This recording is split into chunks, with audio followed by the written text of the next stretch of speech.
Hello, beloveds. Welcome back to my channel. It is your Mystic Journey Divine, coming to you on another beautifully blessed day. Yes, we are here. The sun is shining. A new day has dawned on the earth. Did y'all catch that full moon last night? That full sturgeon moon in Aquarius shines so brightly in the sky, like the beautiful mother star energy that it is. I hope you are feeling well. You are feeling mighty fine. That you are glad to be in the land of the living, to see another day, to shine, to take opportunities that aren't waiting for you. That you're open for love, for collaborations, for partnerships. Summertime.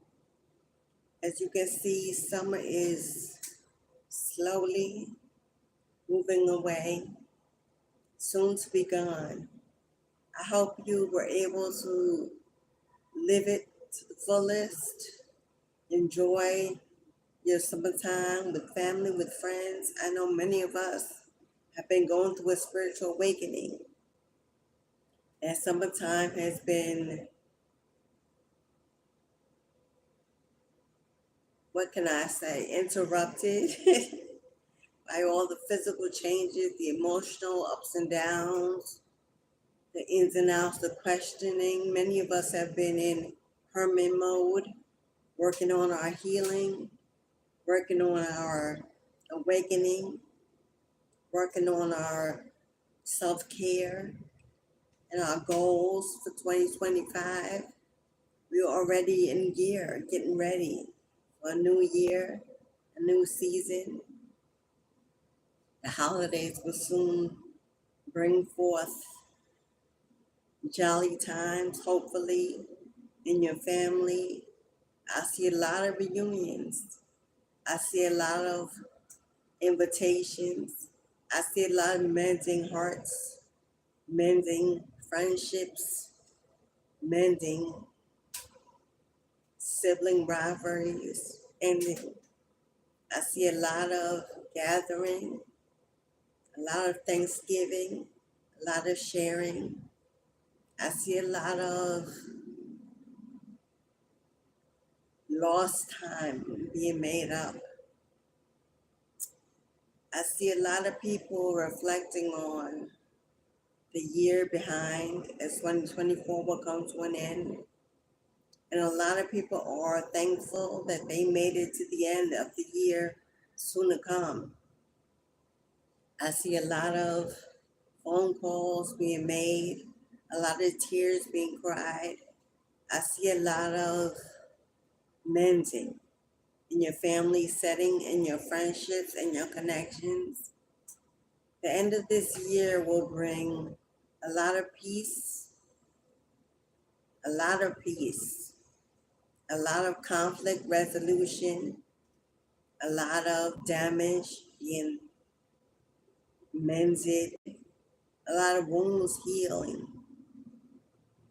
A lot of people have spent a lot of time in 2024 self-reflecting. Things have been revealed. Things have been destroyed, broken. There have been a lot of blockages, delays, stagnation, a lot of instability, which has made people to really stop and question their lives. What do they want? Where do they want to go next year? Who do they want to include in the equation? Who are they releasing and now looking back on and figuring out why it is that they must move beyond this connection? A lot of tears have been purged in 2024. It was definitely and is definitely a year of purging, release, letting go, saying goodbye, walking away. A lot of divorce, a lot of settlements made, a lot of hidden agendas coming to the light. It's been a big year of revelation, a big year of discovery, whether that has been within yourself or someone else. Long-term connections have been torn apart. People have discovered that material things are not filling their heart as if like they thought it would. We have the financial market, the powers that be that are in control of this nation, this universe, falling apart, being destroyed, being looked into. You can see with all the celebrity news and all the government officials, and so many people are being exposed for who they truly were, who they truly are. Systems are being broken, families torn apart, relationships are being questioned, evaluated. People are making moves. People don't want to go into 2025 in that old skin, in that old drama, with those old challenges, conflicts. People want peace. People want growth. People want stability. And people are fighting and standing their ground, not taking no for an answer. We have decided that this world will not become what we need unless we dive in, we share, we collaborate, we purge, we release our true selves. It's time to take off the mask. It's time to let the world see who you truly are. It's time not to care what people say, what people think. It's time not to fall prey to the judgments of others. This is the age of Aquarius, where it calls for independence, stability, self-guided and self-led mastery. To know thy true self, to understand thy true self, to choose a direction, to no longer wait to be handed or to be given what you need, to be looking for a handout, to be looking for that promotion, that acknowledgement, that support, that invitation, that celebration of your life. It's time to celebrate you, everything you've accomplished, everything you survived, everything that tried to take you out but could not, because you stood strong in your commitment to survival, to living a better future, to receiving the life you deserve. No matter what it took, you're willing to go alone, to let go, to head towards calmer waters, to release the past, to let go of those secrets that were holding you hostage, to shame, guilt, and the inability to truly grow into your real future self, your true self, the self that has been calling you to level up, to awaken, to ascend, to answer the call to step into purpose and destiny.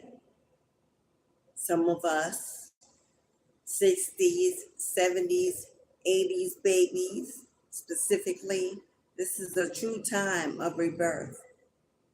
Many of us grew up in situations and families where we were not heard, not seen, not valued. A lot of abuse, whether it was physical, emotional, mental, a lot of abuse. A lot of that abuse was written off as spare the rod, spoil the child. You know, those ancient excuses for over-discipline,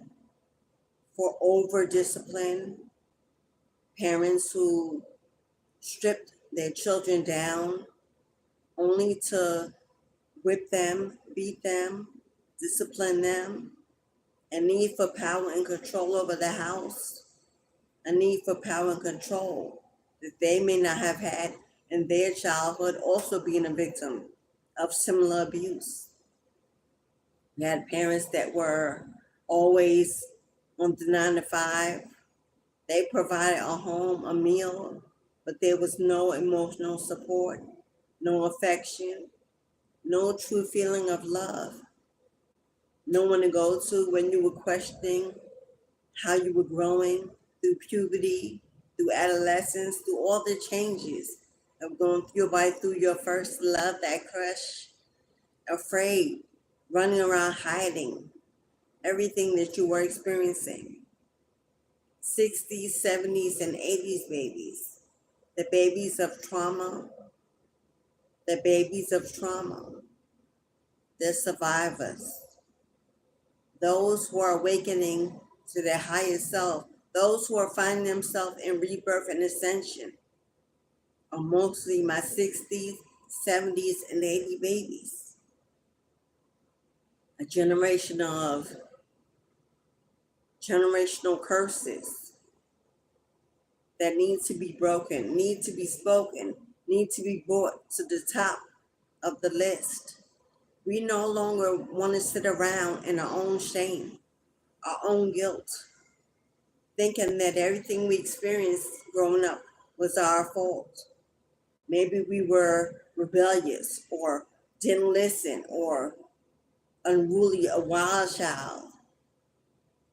And for that, we refuse to take accountability or put accountability on our actual abusers. Hello, welcome, welcome, welcome, Grantee Pooh. Grantee Pooh the third. Oh, we got ancient wisdom in the room. Hello, Box Eyes. Box Eyes, I see you. Welcome. Yeah, you're a survivor. I am too, beloved. It's destiny that you're drawn here. We are like-minded individuals experiencing pain, trauma over lifetimes, it seems. No one to give us the answers of why. No one caring how we feel or how we are trying to survive now as parents. Whether or not you are a parent, nurturing yourself, ourselves, has become a true task daily. We were not taught how to be independent. We were not taught how to stand up on our own feet. We were not taught to speak our truths. We were not taught to tell it, to reveal it. We were taught, oh, whatever happens in the home stays in the home. That is definitely the anthem of an abusive environment. For if it is positive, why not be able to tell it, to share it, to celebrate it, to let others know that you're growing up in a good environment, a good world. But we were told to hide, to lie, to not seek out what we needed, to be healthy, to be wise. We were told to sit and not speak. A child is to be seen and not heard. So we learned to go within, to hold it in, to not tell, to not speak. Fear of more abuse, more beatings, more discipline, more rejection, abandonment, separation, even within our homes with multiple children. You may have felt like you were the one that was the least acknowledged, the least honored, the least loved, given the least affection. That lost child, that abandoned child, that black sheep, as some may call it. We wept in silence. We cried in silence. We held our tears in. It taught us to become hard,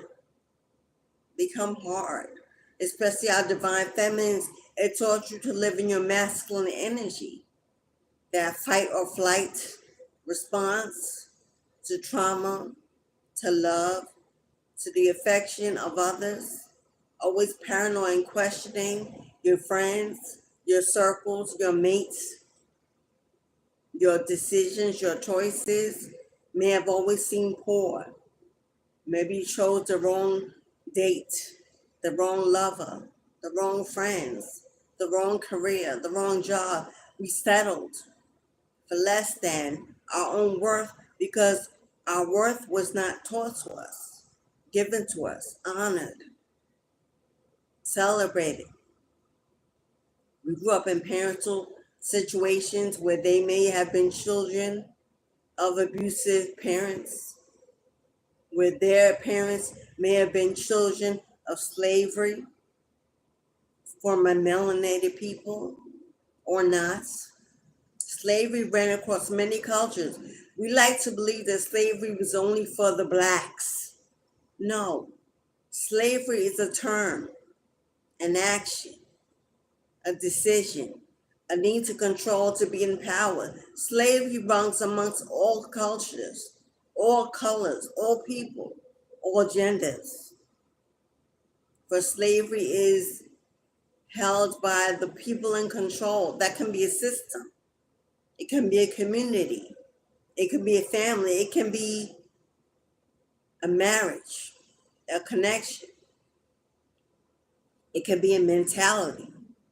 Growing up in poverty or in a community that was not supportive, or maybe a harmful, dangerous environment, a low class, low income setting, or even in a middle class or upper setting where you were given everything and never taught how to get it for yourself. That is a form of slavery. Always being under control of other people, never knowing how to get out there and get it on your own proudly. You took what was given, glad to be accepted anywhere by anyone, normally rejected or settling in karmic situations. We trauma bonded. Those of trauma magnetically attract those of trauma. It is the law of karma, the law of attraction. You attract what you are. And although intentionally, we may have not known how damaged, how broken, how bruised we were. We sat with karmics and karmic relationships for far too long.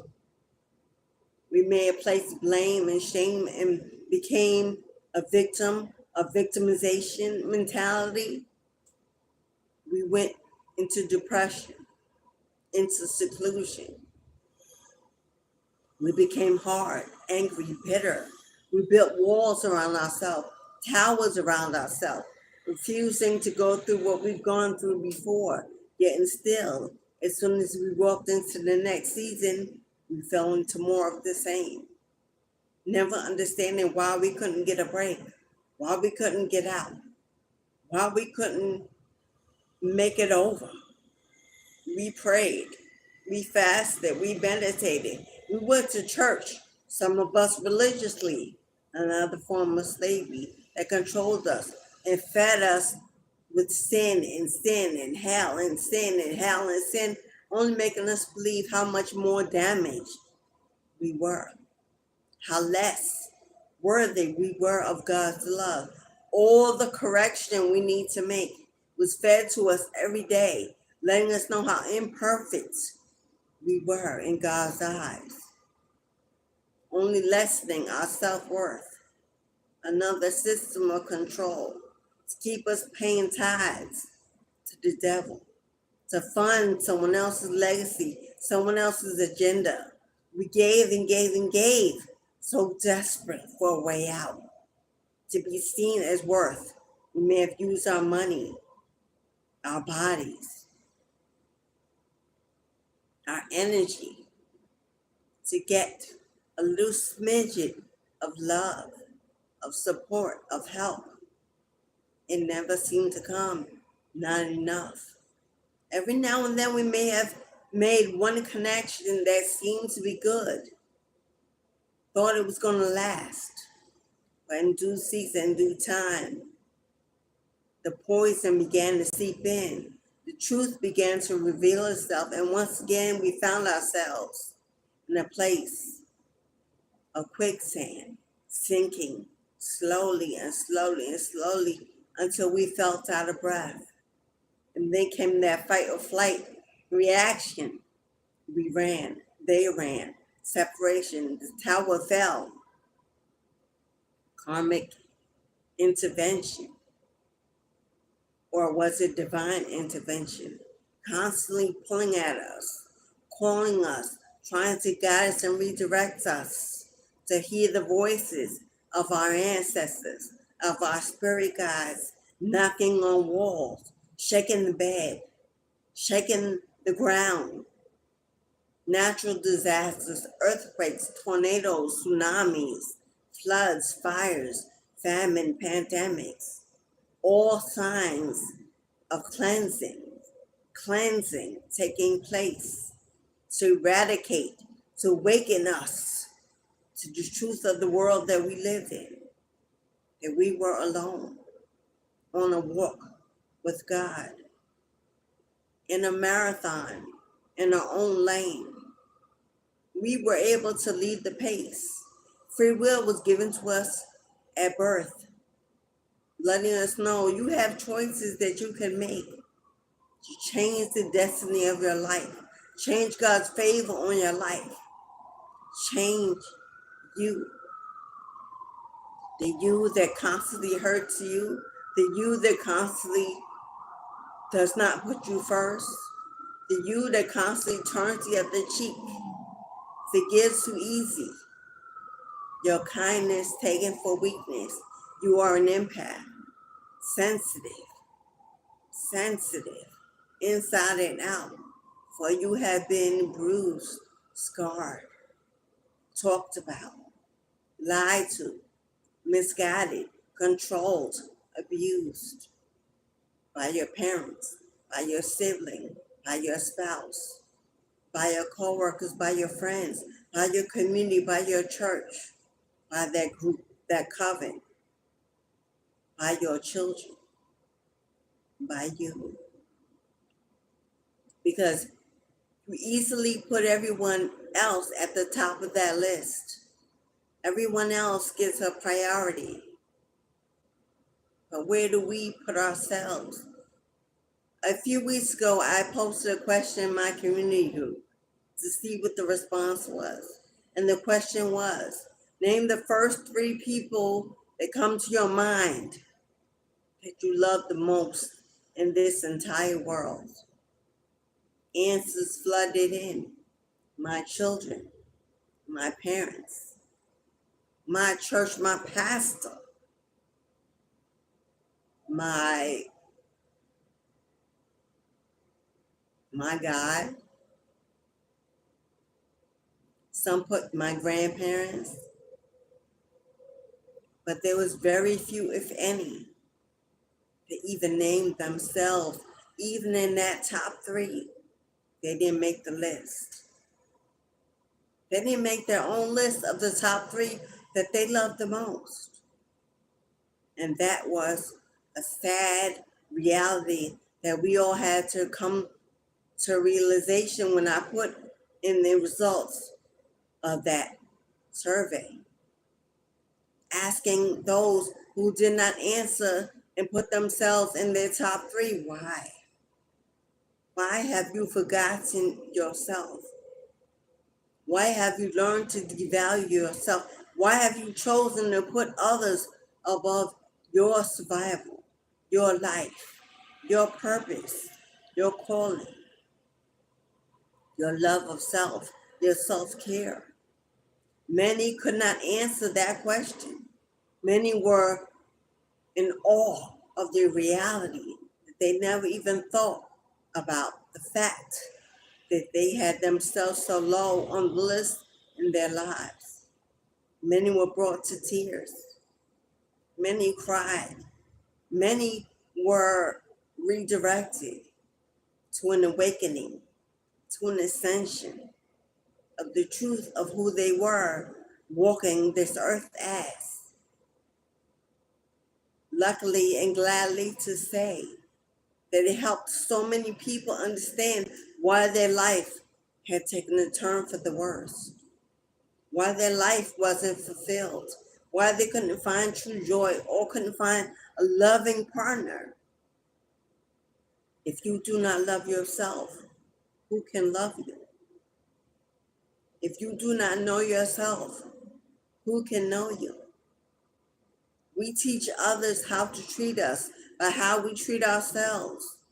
But how can we tell others what we need, show them what we need, receive what we need, if we don't even know that we are in need? So today, with this live, with this message, what I've channeled is the ancestors are calling you. You may not know all your ancestors. Many of us, 60s, 70s, and even babies, 80s babies, do not. Some of us grew up with our grandparents that passed away before we were even born or when we were very young. Maybe you are a child of adoption. Maybe you were moved away from your family, or maybe you were raised by your grandparents and not really knew your mothers or fathers. Maybe one of your parents was a single parent. Maybe you were a child of poverty and raised by parents who were home but never home. And you were a child of abandonment, neglect, rejection. And you learned how to go alone, be alone, stand alone.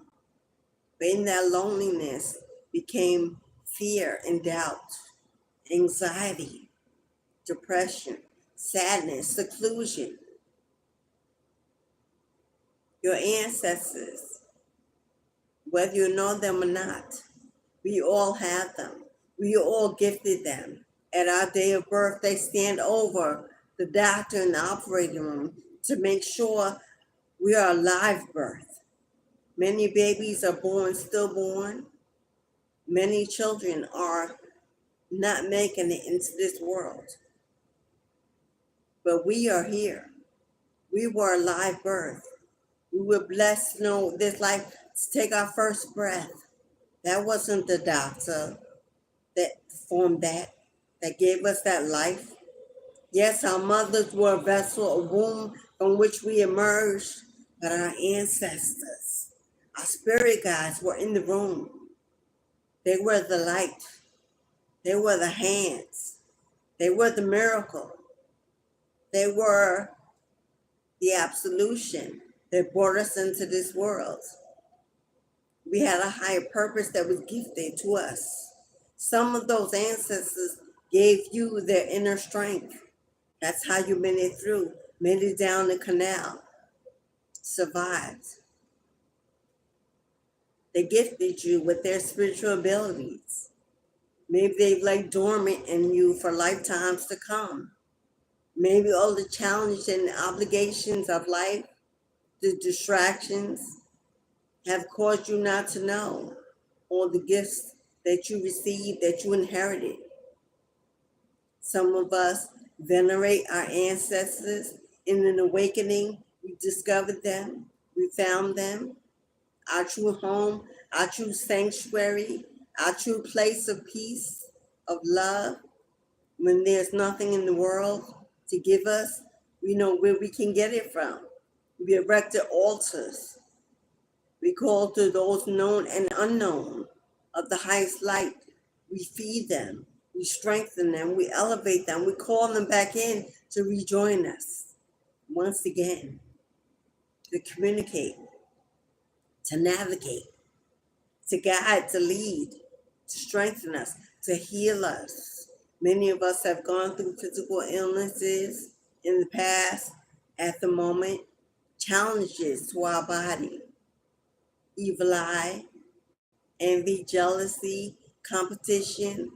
Many have walked away from those abusive relationships, those toxic family connections, those toxic marital connections, that long-term relationship, that common law, where there was never true commitment, never true matrimony, no discipline, always holding the door open for better opportunity. Many of us have survived multiple divorces, losing multiple children. Many of us have survived poverty, lack, mental instability, times when we thought we were just going to give up, give in. So bruised, so broken, so tired of being tired, so tired of living check to check, begging, borrowing to feed our children, to feed ourselves, to keep a roof over our head, homelessness, addiction, domestic violence. So many things this world sends our way, puts upon us, challenges us with, tests us, because God only calls the strong. If you are a true survivor, you don't even know the power that lies within you. You are not tapped in deep enough to know how chosen you are. God is waiting for you to rise up, to shed that old skin of shame, of guilt, of self-blame, of pain, of anger, of bitterness, unforgiveness. It only holds us hostage to the abuser.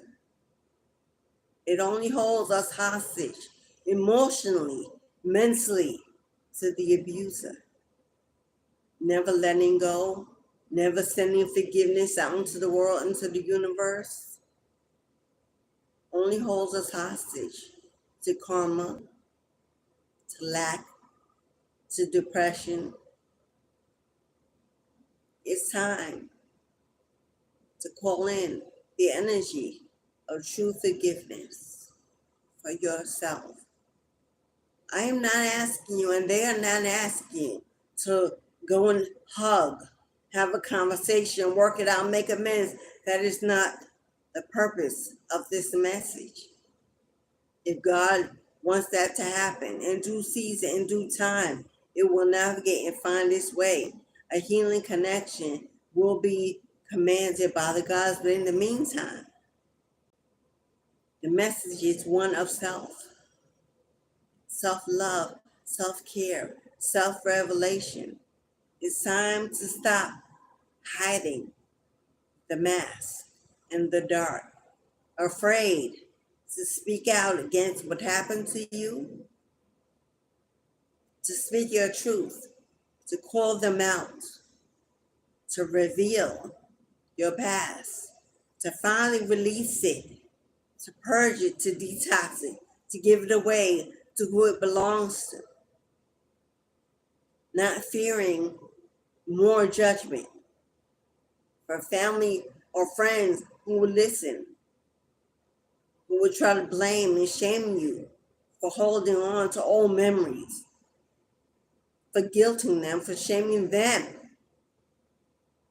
for they tried to hide behind that door, hoping that you would never open it to the light.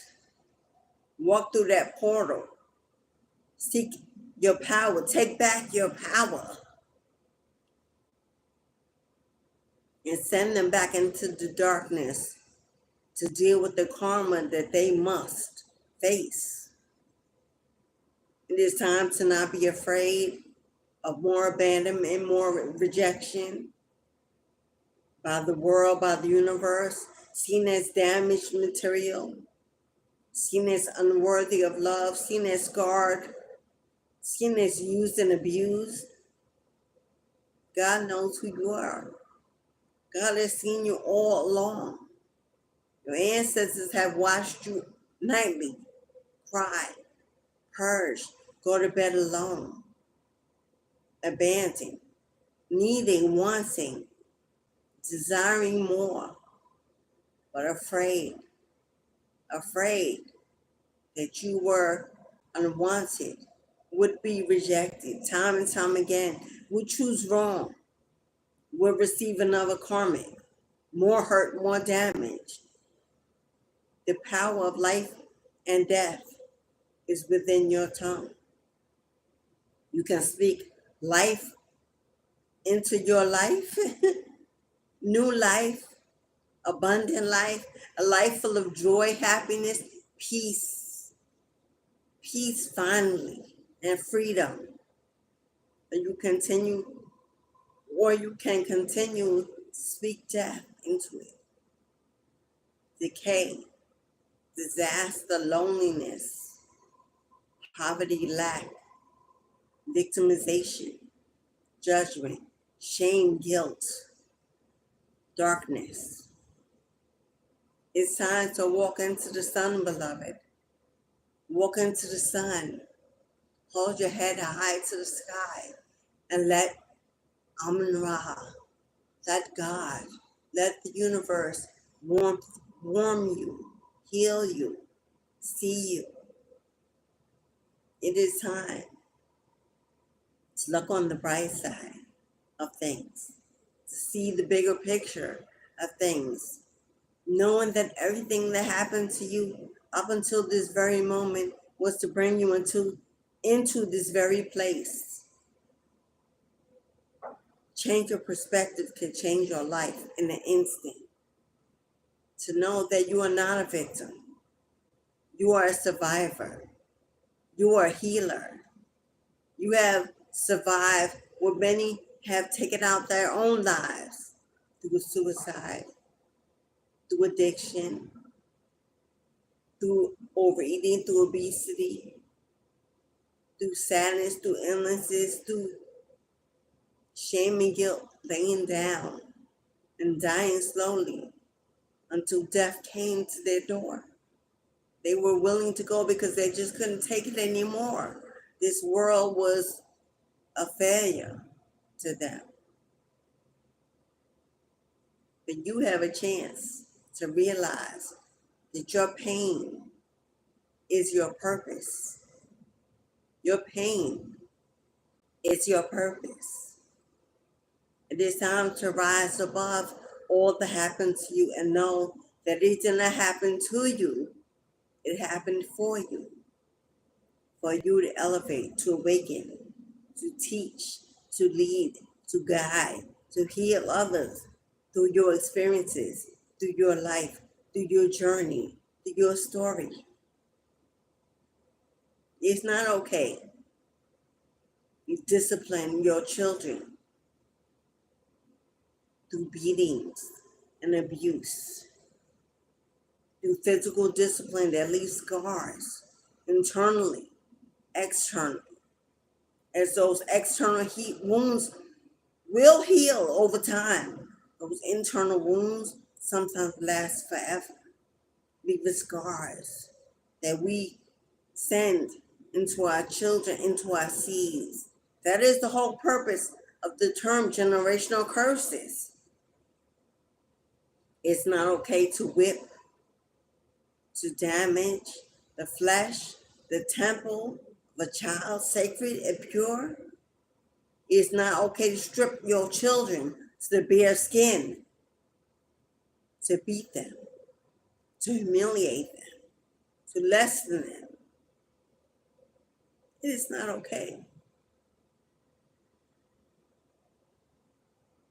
For fathers, for masculine energies, strip your daughters to the bare flesh, to whip them, to teach them a lesson, only to humiliate them. Teach them not to trust men, to be seen as some kind of damaged, less than worthy child. It's not okay to punch your sons in the face, to pound on them, and call it making them man or strong, to beat them, claiming to mold them into strength. It's not okay to leave your children locked in closets, in corners, in rooms for hours in the dark, to scare them into submitting to your control. our parents,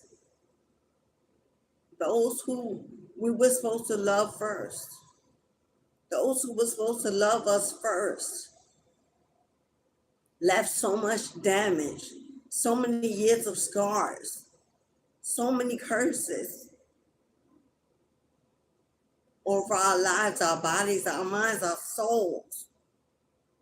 And many of them had the nerve to force us to go to church 1, 2, 3, 4, 5 times a week, only to be bruised more by a pastor who told us we were sinful and seen as dirty in the eyes of God, that we need to repent daily and follow him or her because they were the truth, the leader, sending us into more pain, into more anguish, into more despair. These are the children that were raised to make the babies.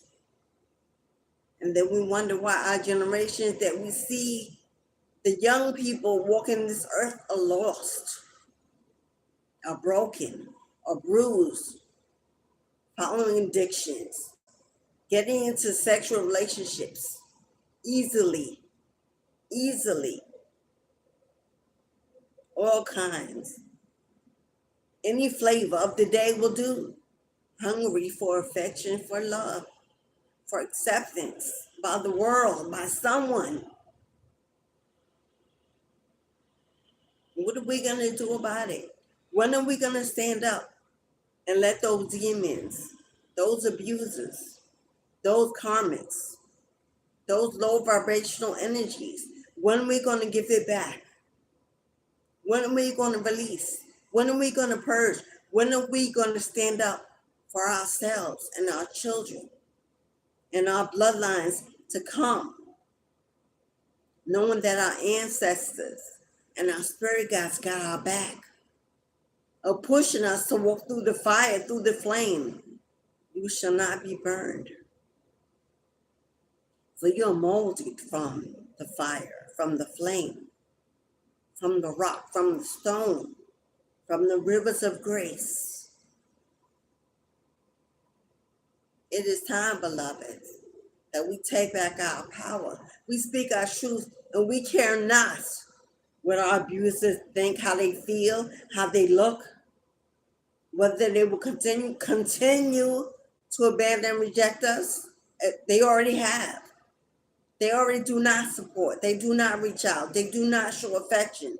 They do not love. They still talk about us. They still send us evil eye, call us rebellious, evil children, call us demons and unguided and misdirected. It's if they did the best job or everything they could to make us other than who we are.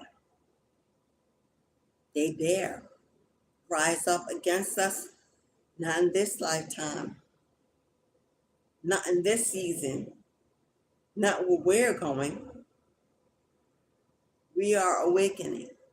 We are ascending to our higher selves. We're jumping back in our body, in our true temple, and we're strengthening.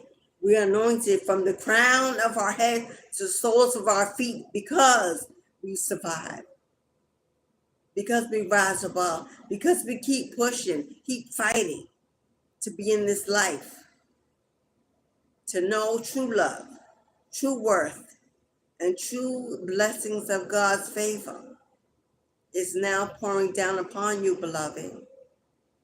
It's now calling you, beloved. God sees you. God loves you.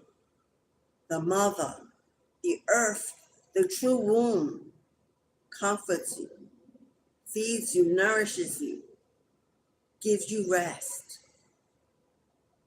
allows you to walk in her beautiful nature, smell the roses, talk to the trees, feel the breeze on your skin, stand by the ocean, sit by the fire in the wilderness, hearing the birds, the owls, the night creatures, sending you true love, your true connection to the earth, to the mother, to the father, to the sun, to the moon, to the elements. It's in your birth chart.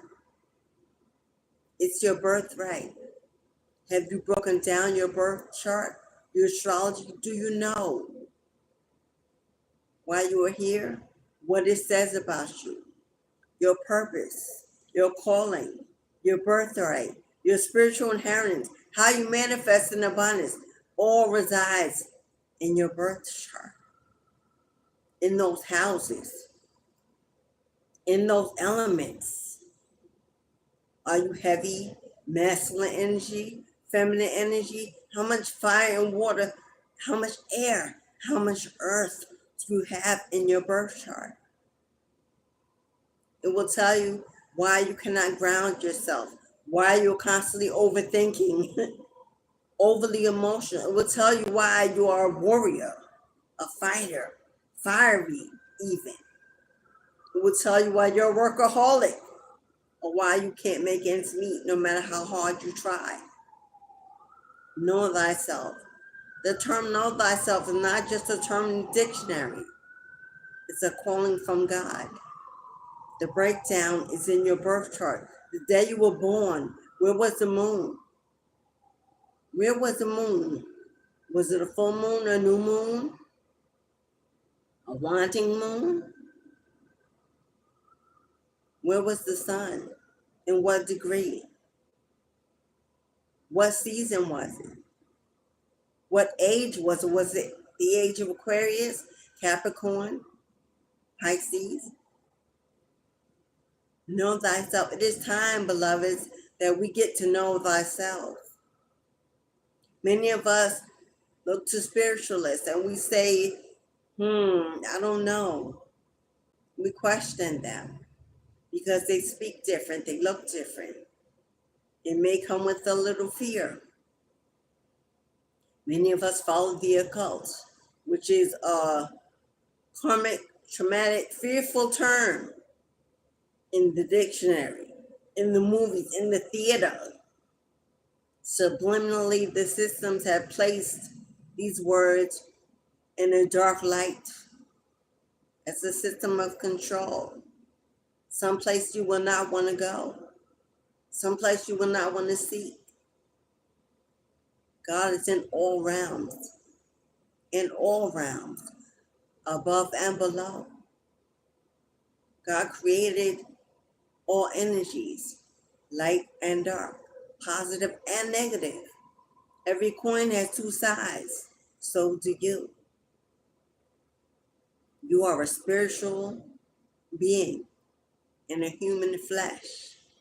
That is a duality, and both must be fed equally for balance to take place, for true alignment, for true destiny to be fulfilled. Some of us are afraid of spiritualists. We rise above the spiritualists. We attack them. We talk against them. We mock them. We laugh at them. We fear them because we don't know thyself. God is not a religion. King Jesus, as many of you know, Yeshua, Yahweh, as those of us of high spirituality know and call him by his true name, did not practice a religion. Religion was formed and born by man, a masculine, patriarchal system to guide you, control your mind, and show you where you need to go, how you need to perform, what you need to do. Jesus was spiritual, a prophet, a sorcerer, a conjurer.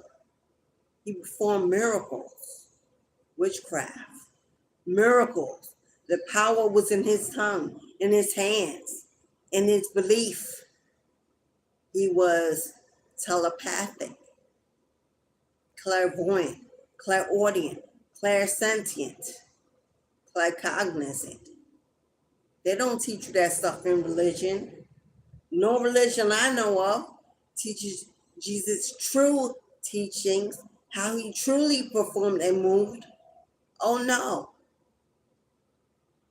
But spirituality and spiritualists like myself, we do. Walking in the true blood of Christ, true Christ consciousness, seeks within, not without.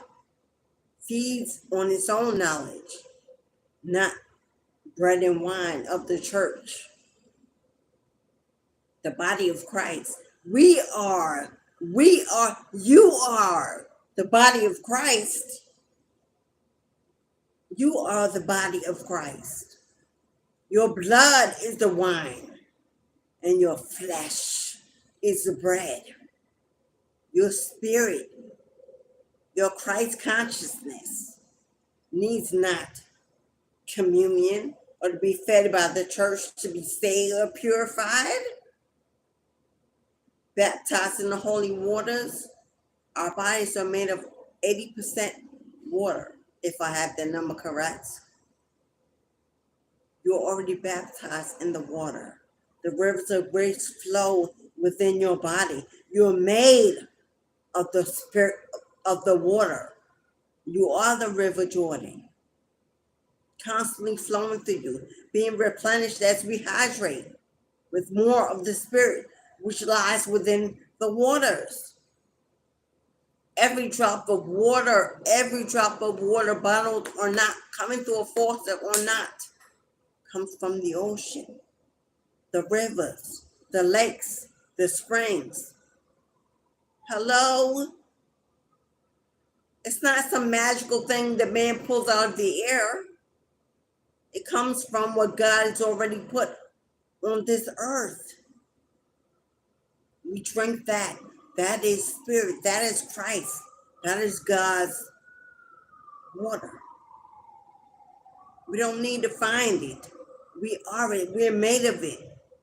We are brought up in the womb that's filled with amniotic fluid, water, and blood of our ancestors.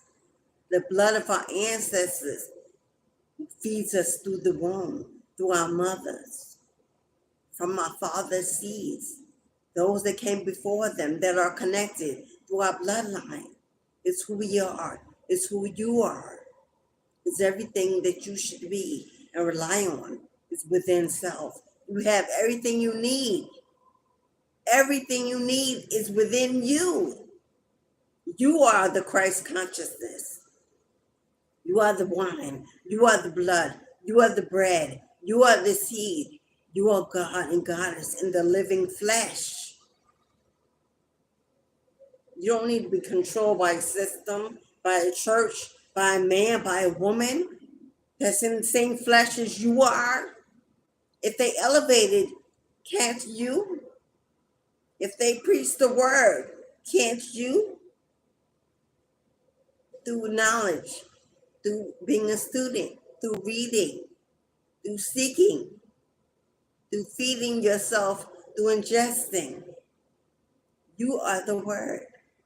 The word is within you. Why do we have voices, throat chakras? Why do we think, speak, learn, gain wisdom, gain knowledge? You are the word manifest.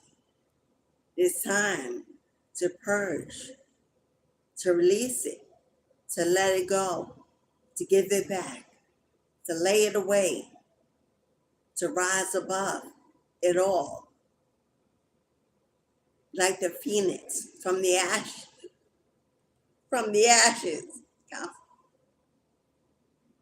to be reborn. It's time to be reborn. Your rebirth is now. This is your exodus. The full moon energy, we sit in it right now. In Aquarius, in the age of Aquarius, it has come full circle. This is your exodus star. This is your exodus.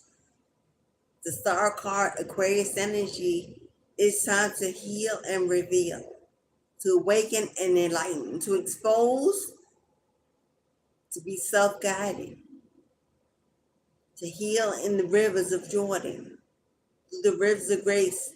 You are purged, you are released, you are transformed, watered, purified. This is your Exodus moment. Time to walk out and walk away. Walk high. Hold your head high. Don't look down. Don't let anyone dim your light again. Don't let anyone steal your joy, steal your moment. This is your moment, beloved. Take back your power by giving them back your abuse, your pain, your turmoil, your trauma. Give it back. Say, you can have this back. I no longer need it. I no longer will live in it. I will no longer go to it, call to it, feed it. I release it. I give it back to you. It never belonged to me. Your sadness, your own trauma, your own self, what do you call it? What is the opposite of self-confidence? You know, I lack for words. Ascension is brain fog, but their own pain, their own need to beat it out on someone, take it out on someone, release it somehow, give it away to anyone that refuses to see you in a state of love, affection, even as their child, as their partner, as that intimate connection. Give it back. Let them know that you held on to it long enough. You borrowed it long enough. It can no longer belong in your space, for there's no room for darkness. You are all light, all love, all God, all Christ-like, all goddess, healing and revealing, walking in your power and in your truth. Give it back. Bid it farewell. Wish it well. And pray that they find their own way out as you have. You did it alone. You did it on your own. You prayed alone. You cried alone. You begged alone. You survived. You healed alone. And you may still be doing so at this moment, alone. We were born alone. We die alone. There may be others around. No one gets to go. No one comes in unless you're a birth of twins, and that's for a whole nother life. I specialize in the twin journey. That split, that collaboration is powerful, but also the biggest karmic return on this earth. Oh, many blessed. Oh, it's a miracle. Ask one who is. It ain't easy. Better you come in by yourself. You receive all and everything. You don't have to share. You're not separated. You're not sharing. It is just you. You receive everything solely. That is the true blessing. It is time to walk out of what broke you, what bruised you, what laid you down, what destroyed you, what tried to hurt you, harm you, the disloyalty, the rejection, the abuse, the neglect, the distrust, the thievery, whether they stole your heart, your money, your time, your energy, physical, financial, whatever it was that they took. It is time to take back your power by giving them back their karma. Give them back their lives by giving them your truth. Give them back their darkness and walk out of your shadow into your light. Let them feel their own shame, their own guilt and battle their own karmic debts. It's time. Stop intervening. Stop being the one that intervenes, causes the intervention from them working it out. You actually gifting them, giving them a chance to turn it over, to make amends, to pay that karmic debt, to reveal their truths, to heal, stand up while they are still alive. Or they may hate you for it. They may curse you for it. They may talk about you for it. Pain. Who wants to feel pain? Who wants to feel guilt? Who wants to stand in front of their shame, in front of that mirror, and remember everything they've done to everyone? But you had to. You had to. You had to go through the fire to emerge, to be that rose that grew through the concrete. You had to fight your way through. Why not allow others to do the same? It's a gift you give. It's a gift you give, not a curse. Regardless of how they view it, it's a gift you give them. It was a gift they gave you. But it was needed for you to come into your rightful place on this earth, to take hold and ownership of your inheritance, your birthright, stand in your power, to finally live the life that you deserve, your best life yet. Had they not molded you? Had they not come against you? Had they not taught you to fight, to survive? You cannot come into any of that. So don't be bitter. Don't be hateful. Don't be resentful. Don't be shameful. Don't be stuck in a victimization, self-sabotaging energy. Don't be an unforgiving energy. They truly gifted you with everything and every inch of what God is calling you to be. Love them even if from afar. Pray for them even if from afar.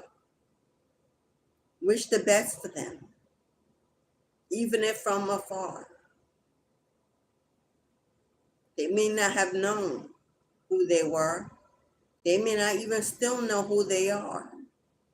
Caught up in their own lies and shadow, trying to live amongst the Joneses, trying to save face, thinking that all that time in church actually was enough to save them, not actually doing the shadow work. Caught up in the illusion that it's enough just to go to pay tithes, to be baptized, that's enough, that will last them for a lifetime, even through death. No, beloved, that is the ultimate lie. That is the ultimate lie of religion. It teaches us to be lazy, complacent, to believe that, oh, Jesus died on the cross for my sins, so I'm saved forever. And now that is the biggest lie of the church. For God says, when you get to the pearly gates, I'll weigh your heart. And if it's not light as a feather, you cannot enter. And that only comes through shadow work, through revealing your true self, through the shadow work, through healing those scars and mending those wounds, through seeing and taking a real deep, dark look at all you've done, all you've been through, all you carry, all that baggage that's heavy laden and kept you low and tired and unhealthy and depressed and sad and angry. Don't believe those lies anymore. Know that God, know that walking in the truth of who you are is a process, a daily process. It takes a lifetime for many. The work. But while you do that work, why not enjoy your life? Simultaneously, knowing joy and fulfillment. knowing abundance and prosperity and growth and love.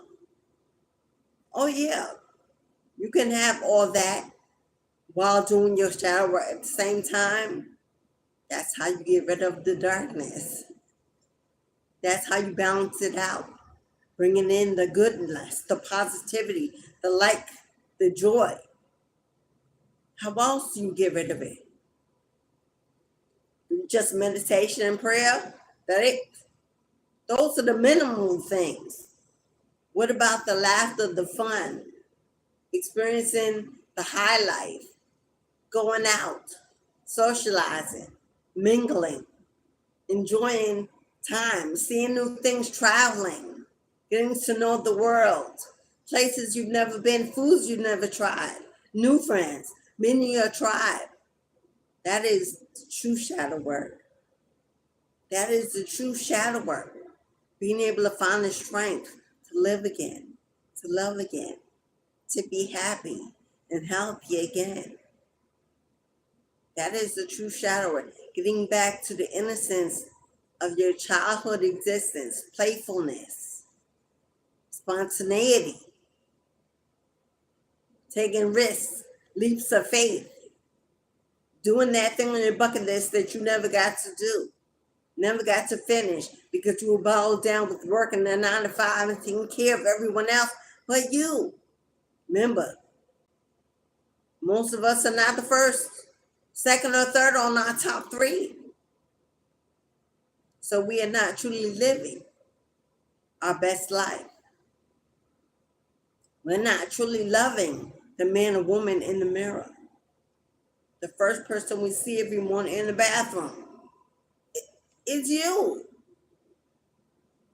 Yet when we look away, we invite everything and everyone else in to replace that image that's crying out, don't forget me, take me along.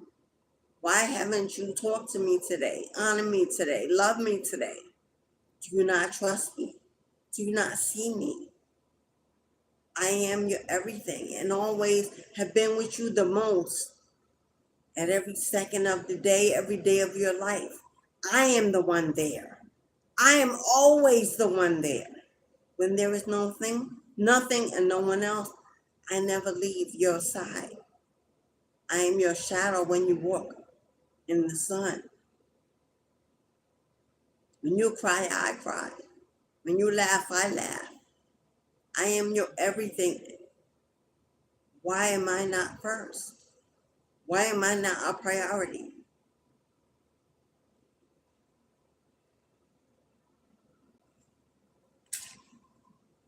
This was the first card that fell out when I was reaching for my ancestor messages. It's not time to cut corners. It is not time to think small, to be small, to move small, in hopes that even still you will receive big, get big, prosper big. Those energies do not match. That is not balance. It's time to stop cutting corners, beloved, for us all, even me. Sometimes we get too tired and we don't want to cook with order out. We use the microwave. We won't take the time to reheat it in ways that won't instill chemical damage or instability. We cut corners. We stick in that relationship too long because at least I know what to expect. Why start all over and start new and go through that whole phase? And we cut corners in every area of our lives. It is no longer time to cut corners. It is time to stand up and do the work. For some of us, take the long road, the hard road, the road less traveled. For some of us, it's time to go alone. Travel alone, take that trip alone, go heal alone, rest and retreat alone. For some of us, it's time to be okay with being alone. Stop crying, complaining that we need someone. We're lonely. No one loves us. No one needs us. Sometimes it's because you need you. You are not seeing you. You are not hearing you. You are not choosing you because you're so focused on something and someone else. So God has separated you, secluded you, placed you in a place of hermit mode, alone, not a punishment. God is trying to speak to you, to reach you, to warn you. It's not time to cut corners. It's not time to cut corners anymore. We can't go around it. We can't go around it because we're afraid to go through it.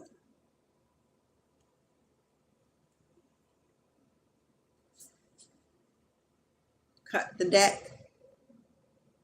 Cut the deck. Mind your thoughts, beloved. How do you feel in the morning? How do you feel in the afternoon? How do you feel in the evening?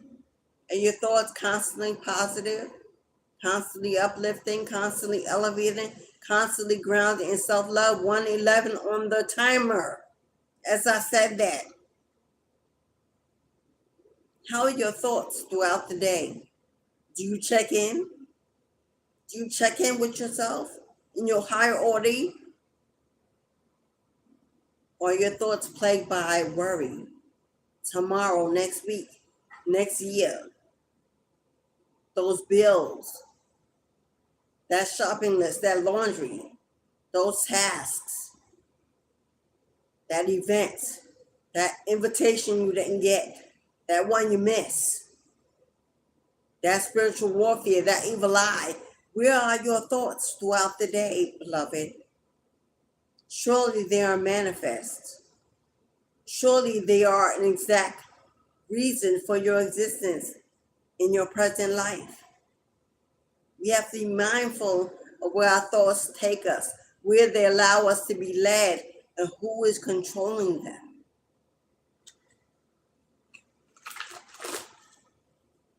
I know as a single mom for years, married, but living as a single mom for years. Many of us are in a marriage, married, connected, living as a single parent in the connection. I've done it for years. Challenged by my significant of always conflict, always competition, jealous and envious of my spirituality, my strength, my resilience, because I was a survivor. Yeah, I was in my masculine energy, never taught how to be a divine femme, or if I could be without being taken advantage of, as most women feel. Grand Rising, Sugar Bush, Italia, hello, beloveds, hello. Glad to see you again, my friends. May Spirit bless your day tenfold. Most of us as divine feminines feared being a feminine. Men taking advantage of us, seeing us as weak, vulnerable, easy to get in the bed, easy to use, as some of us were top providers in the home, easy to take advantage of our money, breadwinners, we're to come up with the nurse, the therapist, the comforter, the nurturer, the cook, the chef, the mother, the stripper, the sexual partner, the concubine.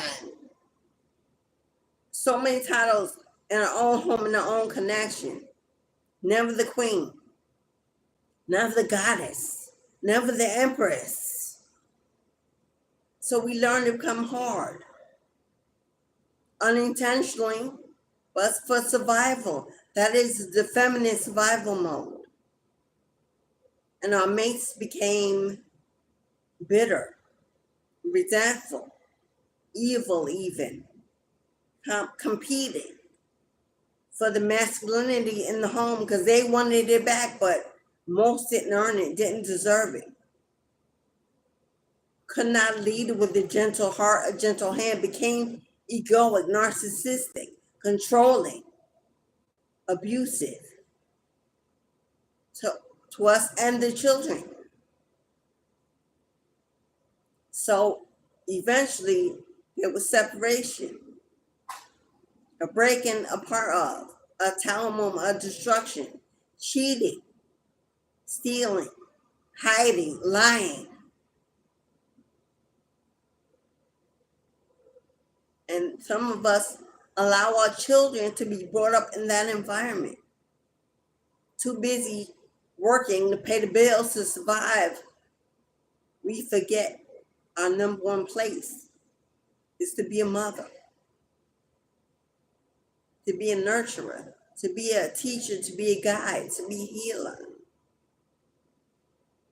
And our children are left as we were, to come up as survivors, wounded healers, with generational curses over their head, as we did. And it carries on in bloodlines for generations to come until someone wakes up to the reality that enough is enough. Enough is enough. Not my children, not my children's children. It's time to stop that curse, that poison running through our families, through our homes, through our lives, through our minds. And this goes for fathers as well. There are plenty of single fathers out there. There are plenty of fathers out there who are absent from their children's lives because there are karmic mothers in the home who are bruised and broken and won't heal and keep them separated for retaliation, who are damaged. And those fathers are victimized. And those children go without that masculine role model energy. It runs on both sides, to be fair. It's just that the world recognizes the feminine energy the most as a victim because we are the wombs that carry the seeds that make the babies. And 9 times out of 10, we are the one raising the children in the home when the paternal part leaves, rejects, abandons, doesn't support financially, whether or not they can, out of their own bitterness and anger, they hold back the only way they know how. Financially, no child support, no alimony, no help. Hoping that that woman will give in to lack, to settle out of desperation, to take them back in, to allow them to reign, to go back to a state of control for money, for survival. And it goes on and on and on. It's never ending. There are people right now living in that state, refusing to awaken out of fear of not being able to financially hold it all together. So they settle for abuse over freedom, over the blessings and favor of God, and relying on that energy to take care of them and their children, knowing that if they choose the divine, the creator, that they will never know a lack. But they were not taught this. They don't believe in this. They don't trust it. Maybe they've never seen it. But I am a true testament of it. Walking away from the 9 to 5, walking away from the systems, the patriarchal systems, walking away from that toxic marriage, walking away from that toxic family, those toxic connections, walking away, saying no more, walking away from the abuse, the competition, the lies, the jealousy, the envy, the hate, the secret, hidden animosity, walking away, relying on God and my true purpose, answering the call to step in, knowing that God will provide all. And he does, and he has, and he will, with increase, with favor. According to your Father's riches and kingdom, is how you will manifest.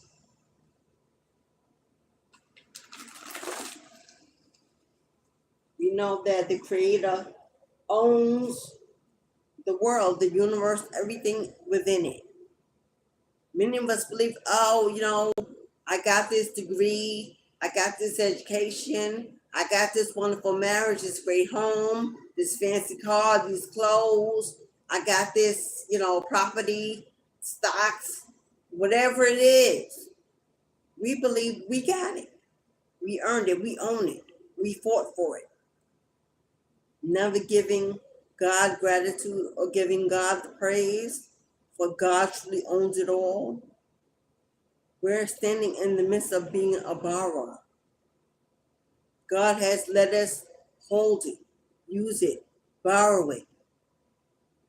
Nothing lasts forever. The wheel of destiny is always changing. One day it's in our favor, the next day there's not. Even the rich face poverty. It may not be materialistic poverty, but there are rich people who are depressed, suicidal, addicted, ill, stressed out, depressed every day. Money is not everything. It cannot cure and heal all. Oh, it surely can make life better when used properly,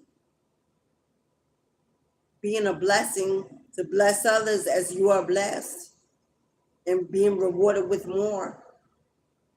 When it's held as a greed, as a way to control, a way to brag, supersede with your ego,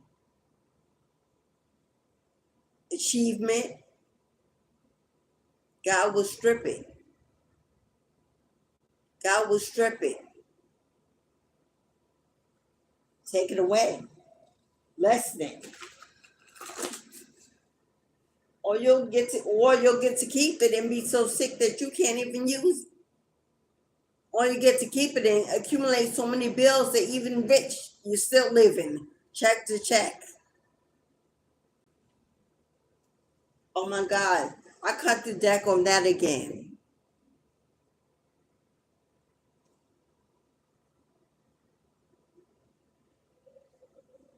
You could be in New York, from New York, want to visit New York.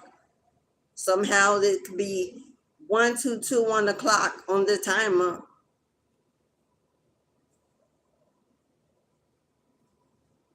Clean your home, clean your space, clean your energy. It is time for a refresh.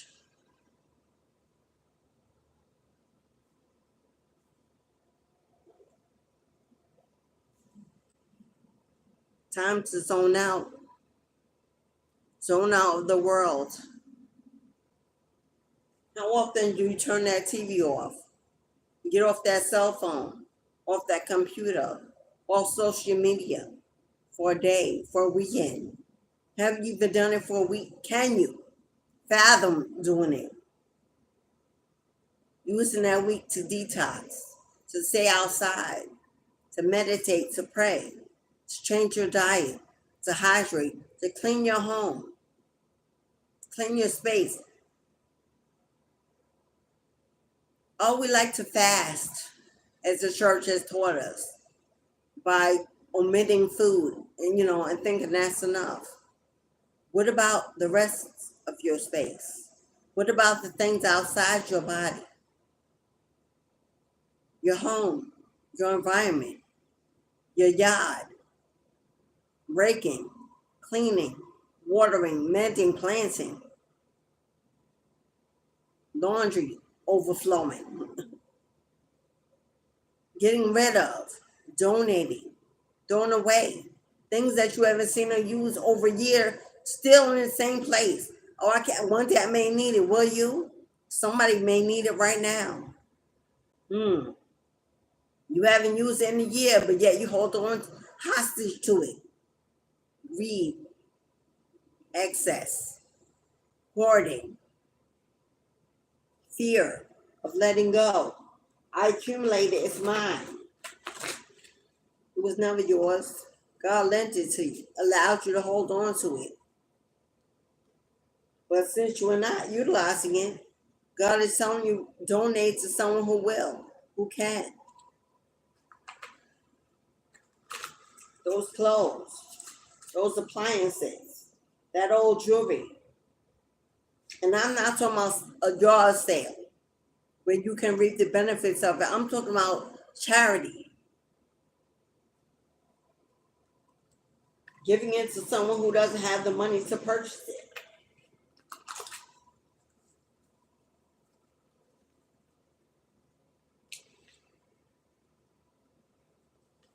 Come on now.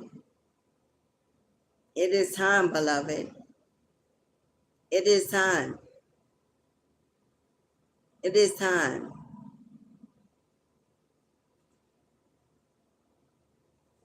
It is time. It is time. Title of the live. It is time, beloved.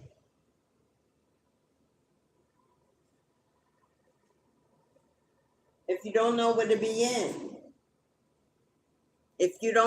begin, your spirit guides are waiting on deck. Your ancestors have been waiting for years.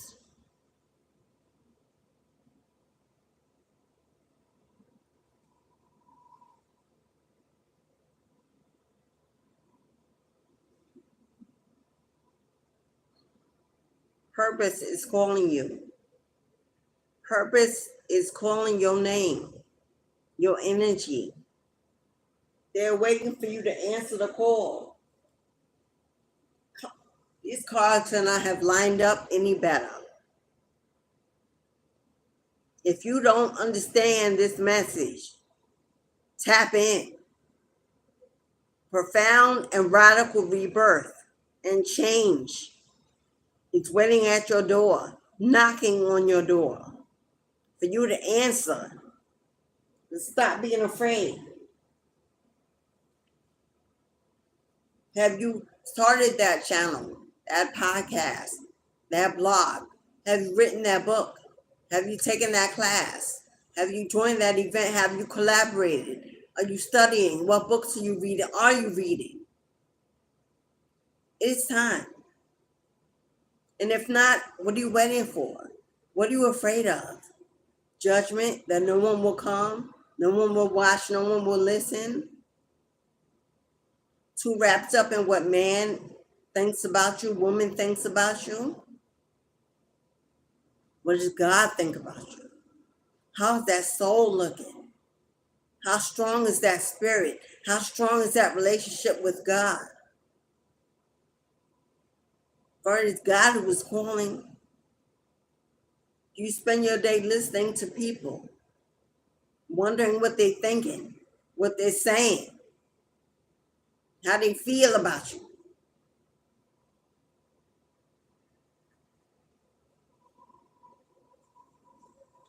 As I said earlier,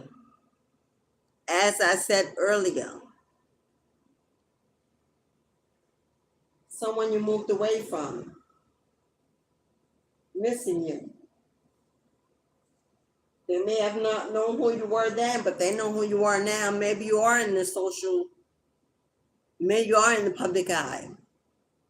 Whether it be on your social media, whether you have a channel, podcast, whatever, someone is missing your healing vibe. This could be just someone in your family that you no longer visit, talk to, pulled away from, because you knew you had to. You knew you had to.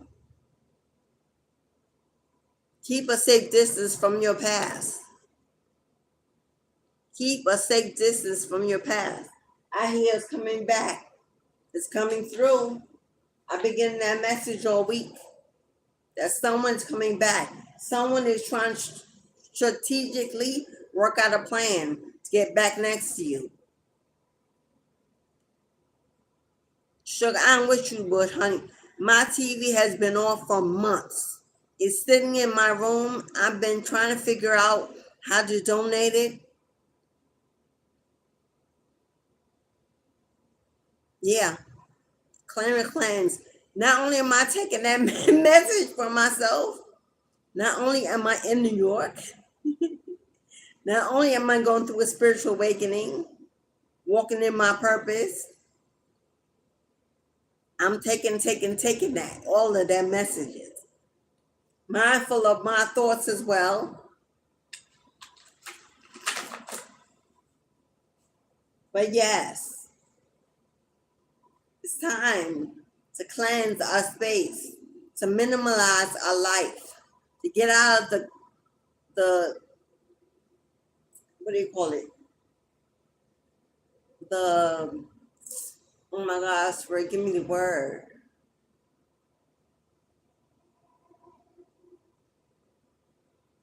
I can't even think of a word. The dust. The dust. Someone needs to really dust their home. Open the windows and dust and let the dust out. Mop the floors, wipe down the walls, especially laundry. Clear out. Clear out the old trash. Those old pictures of you know who. Time to shred and burn them. Get rid of them. Tear them up. We're holding on to memories of things we don't even no longer want. Why?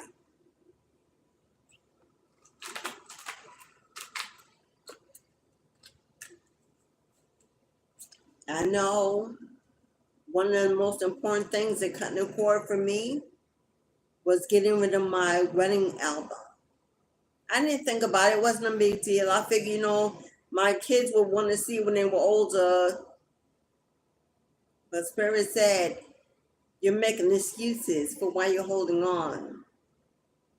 Go within and do the real work as to why you need these pictures, these memories. I shredded every picture. I got rid of albums, old photos, old letters, love letters, old cards, old things attached to energy that I no longer wanted, could be in, could sit in, that hurt, that damaged me. Why would I want to hold on to memories of things that bruised and broke me? And why would I want to give them to my children and speak with lies as if it was something good to remember when it was not? I cried through it. I purged through it. I had a glass of wine, burned the incense and the candle as I said goodbye. Truly cutting the cord is not just doing a cutting the cord ritual with candles and a rope. True cutting the cord involves massive change and action.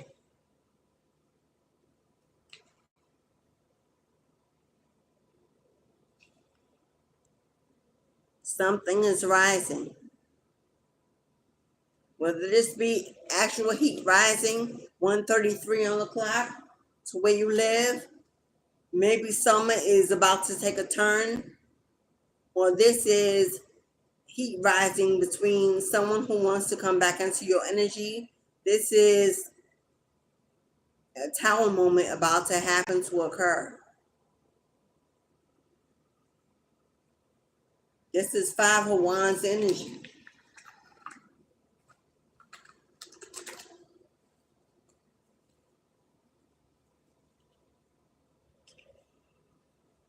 Come on now.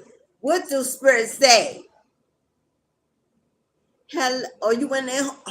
Girl, Ohio was on my bucket list. There are Native American cemeteries that you may not be aware of in Ohio. There are sacred burial grounds in Ohio that I want to visit. You might want to visit them.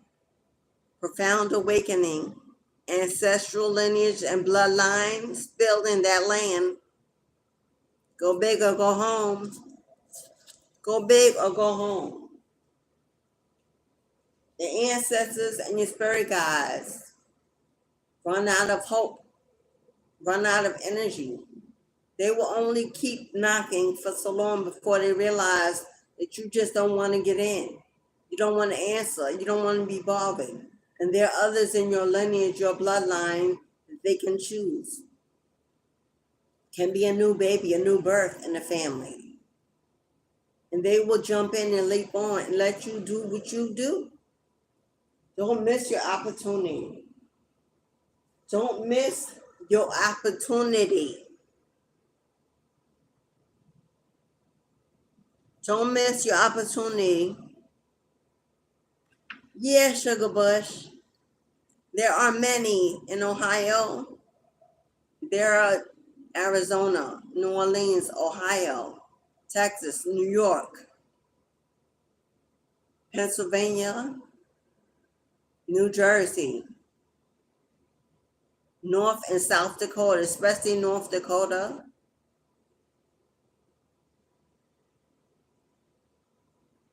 South Dakota said, don't leave me out. Definitely in the South, South Carolina,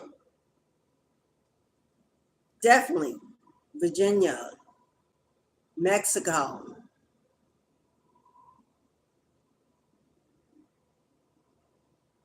Jamaica, of course, South Africa, Asia, Japan.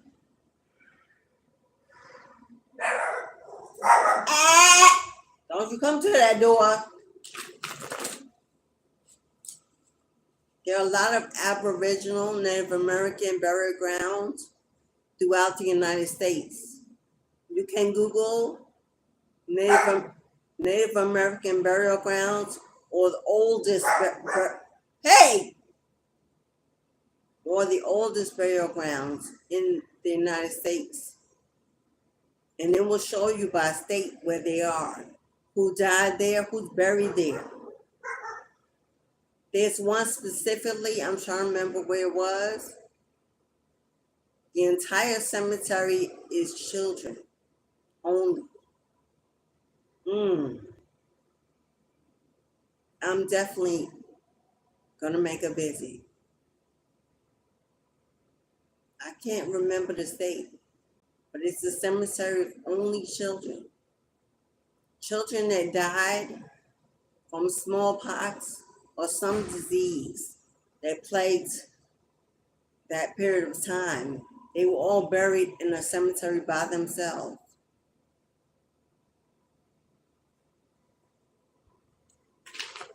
But yes, there's ancient wisdom, there's elevation, there's a heightened spiritual connection for those who do not fear the dead, fear the cemeteries, are not plagued by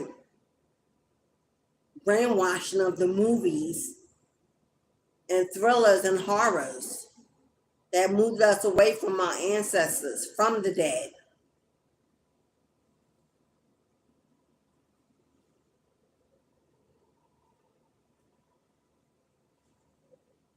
Extreme heat rising, and there's your confirmation. Remain grounded. You got some incoming triggers coming your way. To be a person, this is definitely a person. It could be a group, it could be a co-worker, it could be someone's child.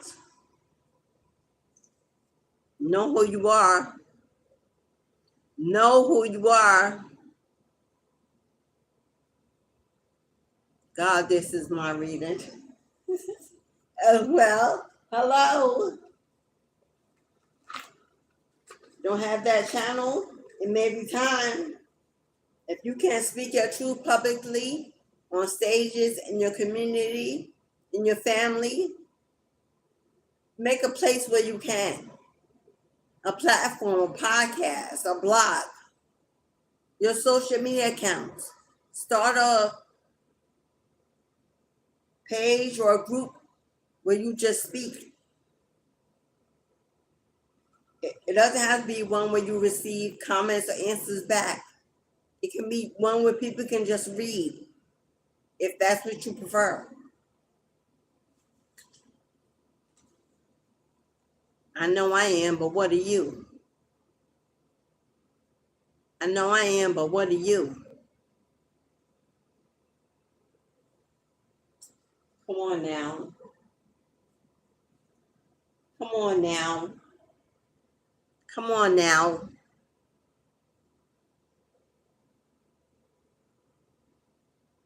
Give God your best. He will handle the rest. Yeah, I mentioned this earlier. Someone I trust. Okay, I see you. I see you, Spirit. Someone has trust issues, and maybe that's why you haven't been able to step out into the spotlight. Fear of being judged, fear of not being accepted. That fear is holding you back because you are remembering too much of the past. You're remembering too much of the past, and it's time to let go, beloved. Time to do that work. Time to really cut those cords. Time to go through your home. Gather what you don't no longer need. Negative energy in your home may be the cause of some of that fear. And what have I been telling you all along? It's okay to weep and to cry. It's time to cleanse. It's time to let it go. Maybe take a day off when you're home alone. Get a bed and breakfast, or an Airbnb if you want to get out where you can be alone. Turn off all the electronic devices, light a candle, and put on some chakra music. Something that inspires emotions, energy, healing, frequency. Meditate on everything that needs to go. Don't feel guilty. Don't feel shame. Meditate on it. Bring it back into your memory to truly see it for what it was, what it is. Speak to it. Talk to it. Ask it why. Let it know it can no longer exist in your soul, in your heart, in your mind. Say goodbye. Claim your exodus. Send it off. Bid farewell to never return. Cry it out. Have a glass of wine. A blunt, whatever you need to get through. Light your incense. This should be a no shame, no guilt experience. Know that it's not about you anymore, and that it cannot be about you anymore. It's about the thing, the person, the energy. Whatever it was, give it back to it. Give responsibility back to it and let it go. Close the door, lock the key, throw it away, swallow it, so it can emerge no more. And all the while, stay in an attitude of gratitude. Thank God for the opportunity to search your heart and listen to it. Feel the feelings, feel the emotions. Thank God for the opportunity to learn, live, forgive, move on, receive new, and more, to heal, to become whole and complete. Thank God for that. At the end of that process, fall on your knees and give God thanks. Thank your father, thank your mother.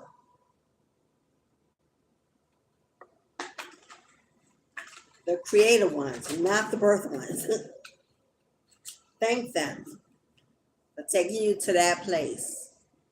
Finally giving you another chance for a better life.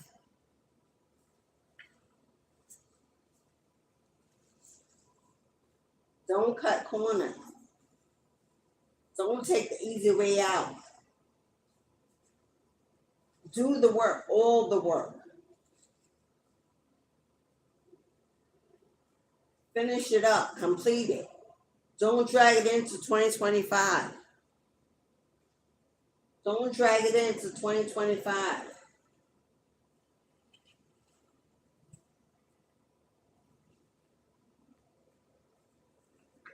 It's needed. It's needed.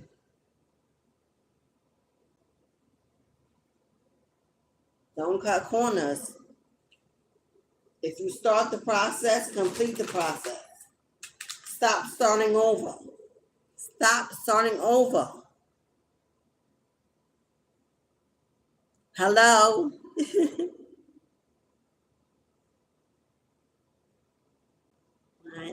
Uh,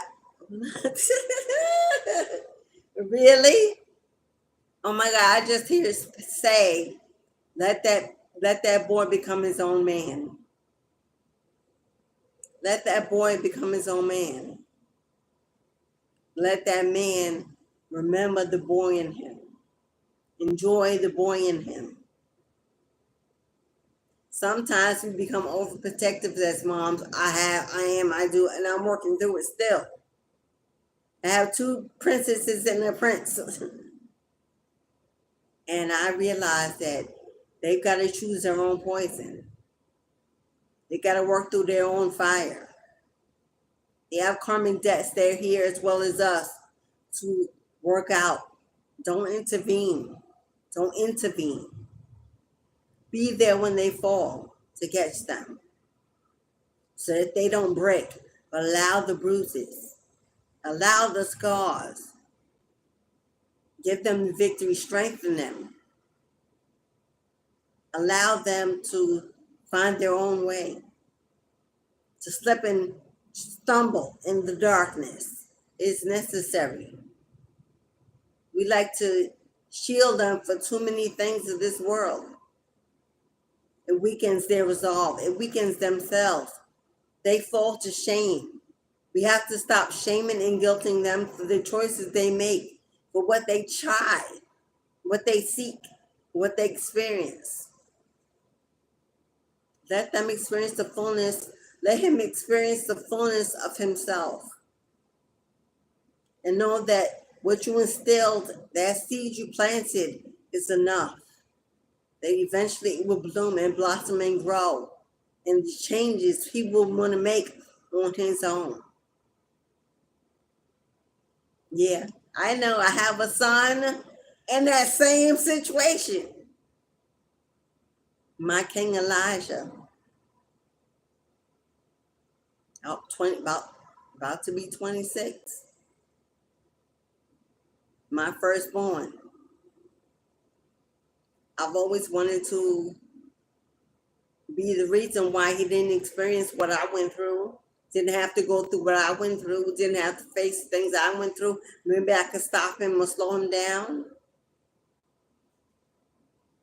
That's not God's wish or will for us as mothers. We were vessels, tools for them to emerge onto this world. We raise them, we feed them, we clothe them, we make sure that they grow well. But it's not our job to be a constant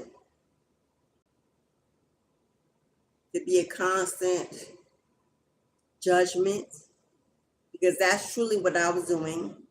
And if you think about it, it's truly what you're doing. Judging them for everything they choose to do, whether they enjoy it or not. It's a judgment of their character, of their choices, of their maturity. We have to pull back and realize, who are we to judge? When we are trying to find ourselves, when we are imperfect ourselves, when we're still doing things we shouldn't ourselves. We cannot put ourselves above them because they are younger than us or came from us.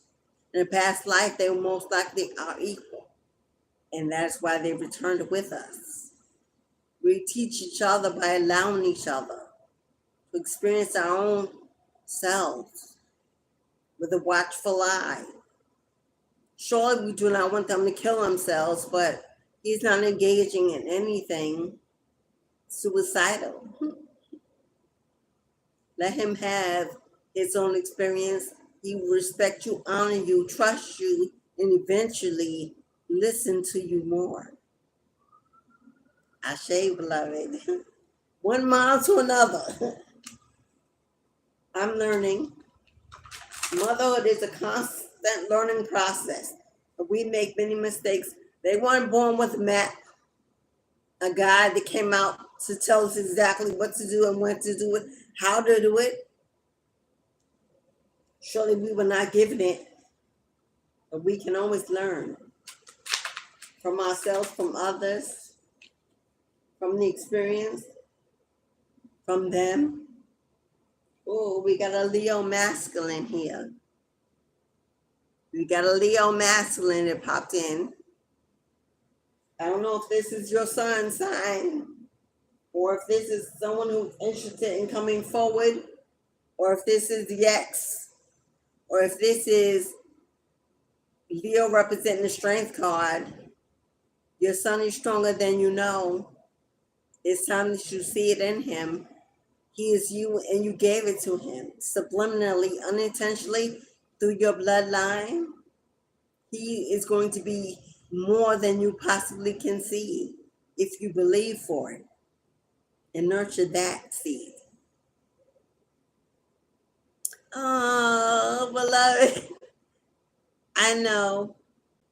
I cry myself to sleep many nights and many mornings when he's not in my presence, when he chooses his own path and where to be and where to go, when he, didn't come home, stayed out, stayed away, whatever the reason was. Because that cord that connects us, that maternal cord that can never be severed, remember that, can never be severed. He will never leave your side. No matter how far he roams, he will always know home. But you must let him roam. Experience life. For if you pull too hard, hold on too tight, control his steps, he will surely break away forcefully at all costs necessary. He is a king, a masculine. He will find his rightful place despite you. My son will despite me. It is their calling. They also have a purpose that does not involve us, that we cannot lead, a guide, that God controls and has put into their lives, that they must find. We cannot stagnate them or block them. And figuring out how to get to that. We've known pain. We've known pleasure. We've known possibly more pain than pleasure. And we are here. We are survivors. We love. We love them. We are still mothers. We were worthy enough to become their mother. We were enough and complete and whole to have them, to bring them into this world. Celebrate yourself. Honor yourself. You are beautiful from the inside out to be called his mom. Allow him to know his own pain. But through his own pain, he will find his purpose. We must allow. We must allow and trust God. Trust God that God got them. And God got them like God got us. We must trust that and believe that and show that we do in our action and not just our word. For releasing them to God, giving them back to God, praying over them. A mother's prayers are the best things they can have in this lifetime, any child. If you give them that, you've already given him more than you know. Trust that. Oh, well, there they are, Queen. Confirmation. I know what I do, and I know I'm connected to, and the energy that showed up in the room. The ancestors are here. The guides are here. That Leo didn't pop up by accident. Hello? Just as we spoke about it, boom, there it is. That is your confirmation. Triple three, triple threat. Wow, girl, 3 Leos. God bless you, buddy. Woo! God bless you. 3 lions. He gonna be where he wanna be no matter what you do anyway, mama. So take it easy on yourself. Make it easy for yourself. Pull back just enough to make it easy on yourself. You got your own life to be living, your own destiny to fulfill, your own happiness to find. Your best life is waiting for you to walk in. Pull back some of that energy you give and give it to yourself. It's time. You've done the work. You planted the seed.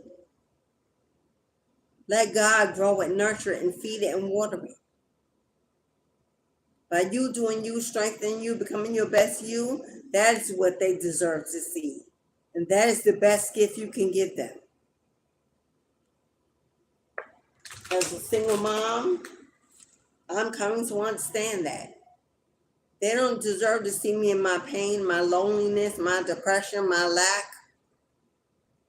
They deserve to see my strongest, my divine feminine, my goddess, my queen rising, my empress, my high priestess. That is what they deserve. That is the best gift I can give them. Role model. Role model. Something about themselves and their children after. That is what I'm working to give them. And thus, the best gift I can give me.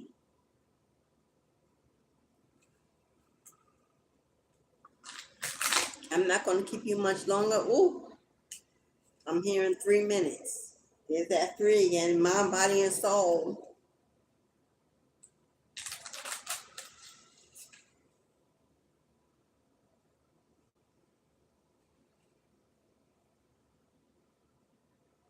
Leo X, the body. 2 sons. Figure out who is your mind and your soul. One of them is more constantly on your mind. That is the one you may need to pull back from the most. Your soul is the one that you're most confident in making it on their own. That one needs you less. The body was the X. That is how they got here. Mind, body, and soul.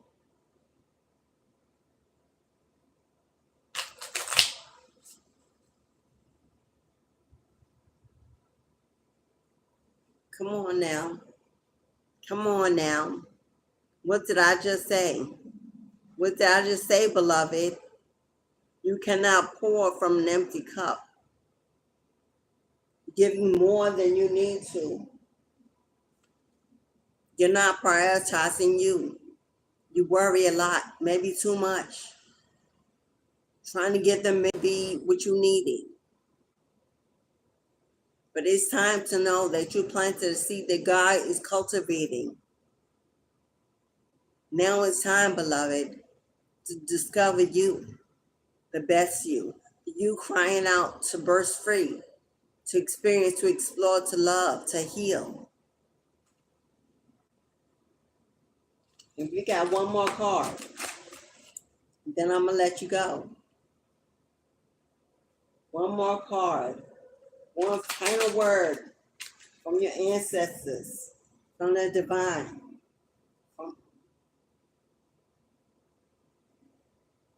Oh, is that our final word? You're coming hard, huh, Spirit? Okay.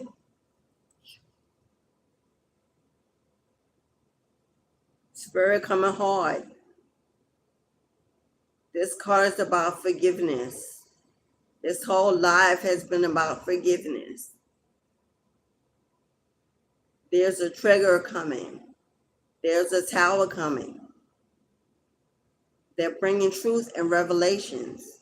necessary for you to see something you are not seeing. Holding on to bitterness, anger, resentment, rejection, neglect, lack of support, lack of holding on. When this energy comes forward, take the high road. Do not match negative energy.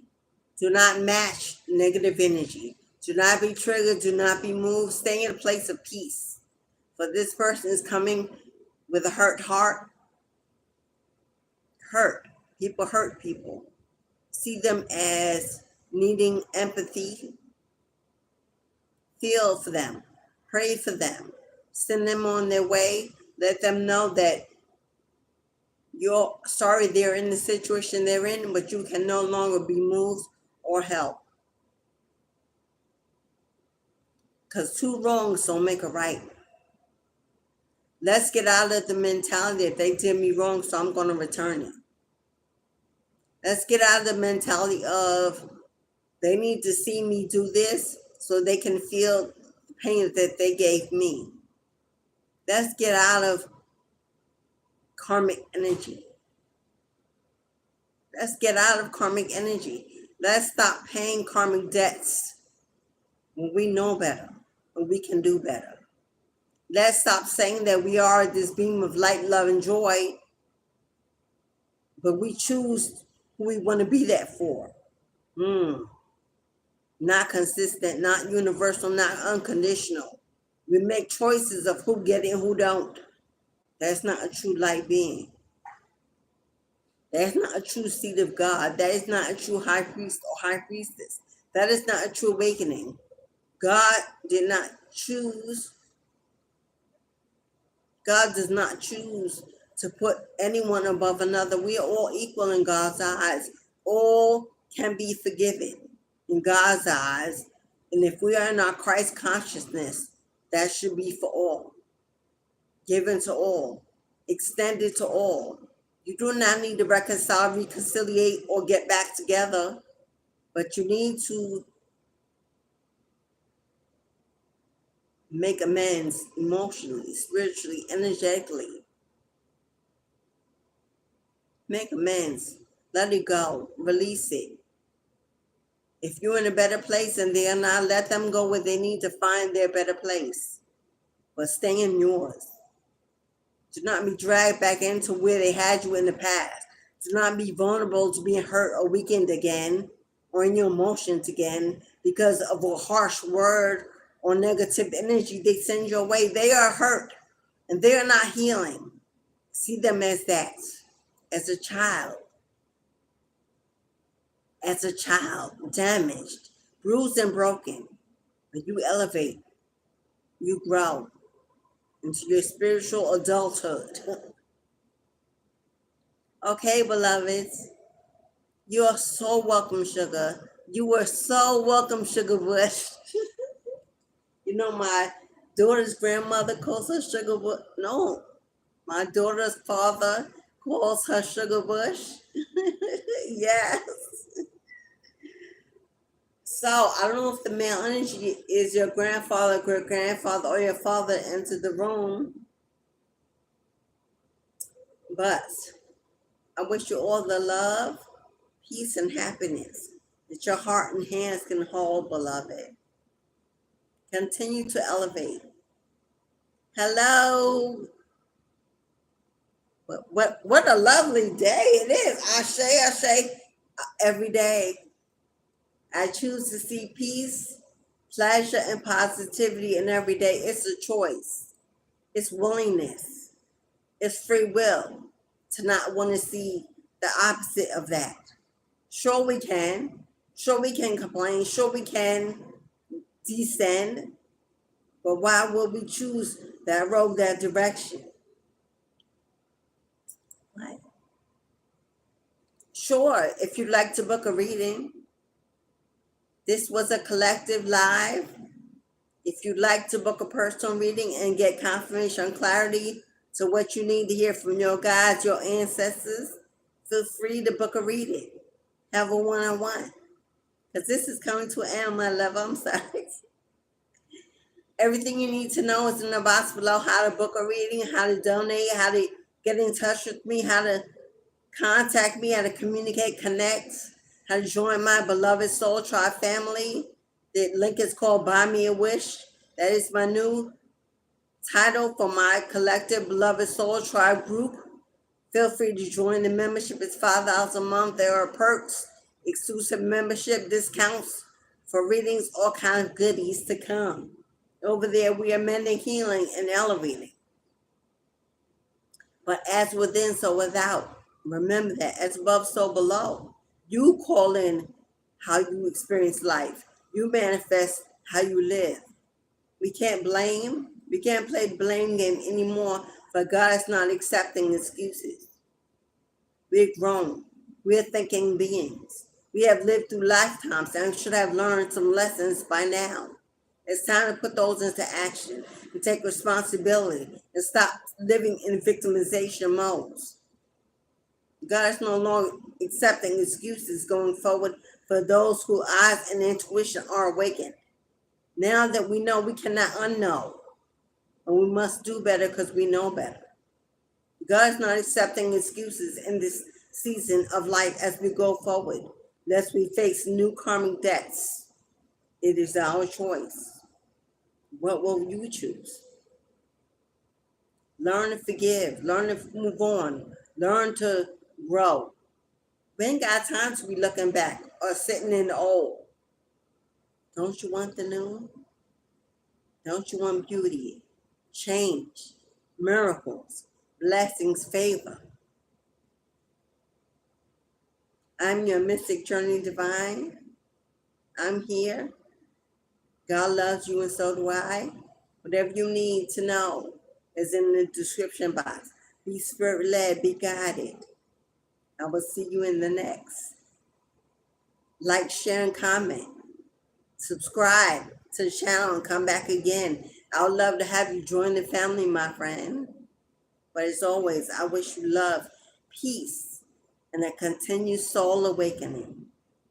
Ashe, beloveds. Ashe.